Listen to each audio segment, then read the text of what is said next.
तो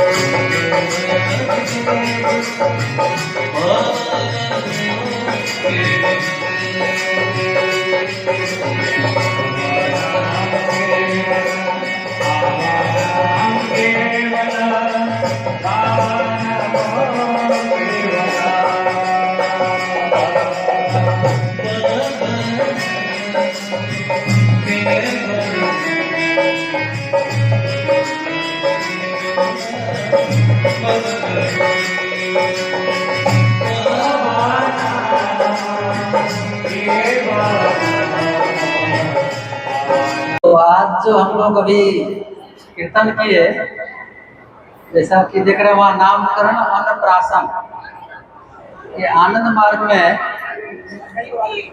ये एक नामकरण का विशेष महत्व है। क्योंकि आप कोई भी चीज जब शुरुआत करते हैं ना, एक अच्छी भावना से शुरुआत करना पड़ता है।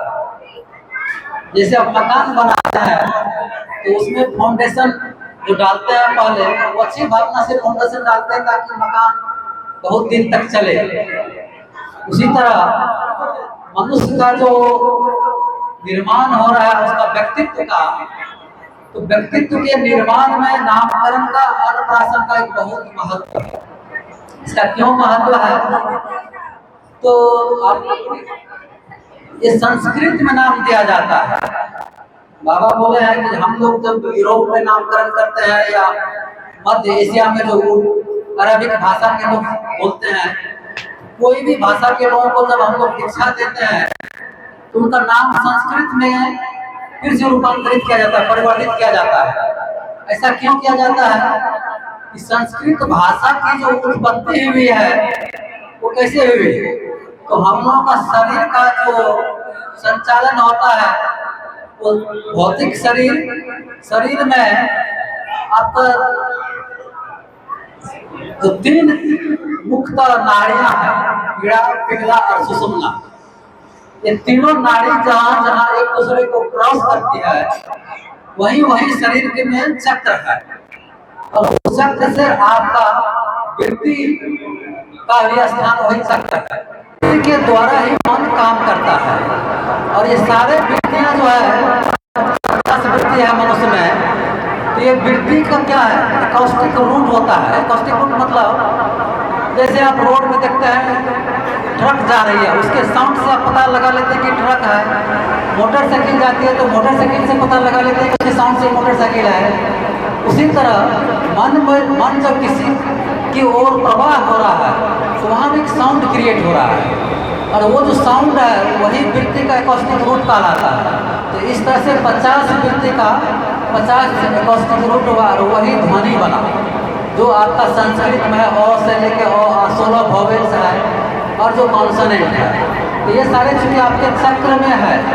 और ऋषि मुनि पहले लोग साधना करके जब मन को एकाग्र किया तो उन लोगों ने इसका अनुभव किया। इस तरह से संस्कृत भाषा की उत्पत्ति हुई, जो लेटर से 50 लेटर। तो इसीलिए ये जो शब्द है और ये जो आदमी का नाम रखते हैं वो संस्कृत में इसलिए होना चाहिए कि वो आपके चक्र को प्रभावित करता है। और चूंकि हमारा भौतिक शरीर जो है वो चक्र से कंट्रोल हो रहा है, क्योंकि आपका जो 5 चक्र मुख्य रूप से वो पंच तत्व को कंट्रोल कर रहा है। जैसे मूलाधार चक्र चीनी तत्व को कंट्रोल करता है, स्वादिष्ठान जल तत्व को कंट्रोल करता है, मणिपुर अग्नि तत्व को कंट्रोल करता है, अनाहत वायु तत्व को कंट्रोल करता है, और जो विशुद्ध है आकाश तत्व को कंट्रोल करता है। और ये चक्र वृत्ति को भी चूंकि कंट्रोल कर रहा है, इसलिए नाम इस तरह से देना चाहिए कि आदमी का एक व्यक्तित्व का निर्माण हो। अब कोई आप व्यक्ति बहुत अच्छा है लेकिन उसको आप खराब नाम से पुकारेंगे ना, तो धीरे धीरे उस पर संस्कार आरोप होगा, खराब होगा।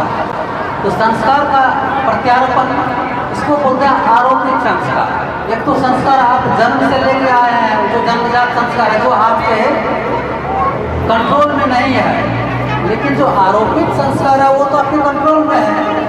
तो हम ऐसा संस्कार आरोप करें ताकि आदमी का व्यक्तित्व जो है वो निर्माण अच्छी तरह से हो सके।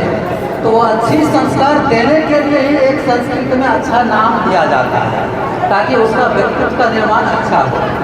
अब आप मान लीजिए ऐसे स्कूल में पढ़ रहे हैं, संस्कार नहीं दिया जाता है, तो वो बच्चे गलत शिक्षा सीख लेते हैं। बच्चे का तो दोष नहीं है, लेकिन वो किस वातावरण में वो अपना पढ़ाई कर रहा है, किस समाज में वो बड़ा हो रहा है, तो इसको बोलते हैं आरोपित संस्कार। तो जैसे समाज में बड़ा होगा वैसा ही व्यक्ति का निर्माण होगा। आप इस छोटे से बच्चे को यदि आप ऐसे समाज में रख दे जहाँ कि गुंडे बदमाश रहते हो, बच्चा क्या बनेगा? गुंडा बदमाश बनेगा। और बच्चे को आप संत के साधु के संगति में रख देंगे तो साधु बन जाएगा। वो आप अच्छे विद्वानों के बीच में रख देंगे तो वो बच्चा विद्वान का भाषा डेवलप करेगा। तो इसी तरह इसको बोला गया आरोप, क्योंकि आप बच्चे पर आरोप कर रहे हैं तुमको ऐसे बनना है, ये तुम्हारा काम है। तो ये नाम का भी आदमी पर एक अच्छा प्रभाव पड़ता है। यदि आप अच्छा नाम रखेंगे तो उसका व्यक्तित्व निर्माण भी अच्छी तरह से होगा। इसलिए बाबा बोले हैं कि बच्चे का नामकरण संस्कृत में, और 6 महीने के बाद आप बच्चे का नामकरण रख सकते हैं, और उसी दिन से आप सॉलिड फूड का थोड़ा सा स्वाद शुरू करवा सकते हैं।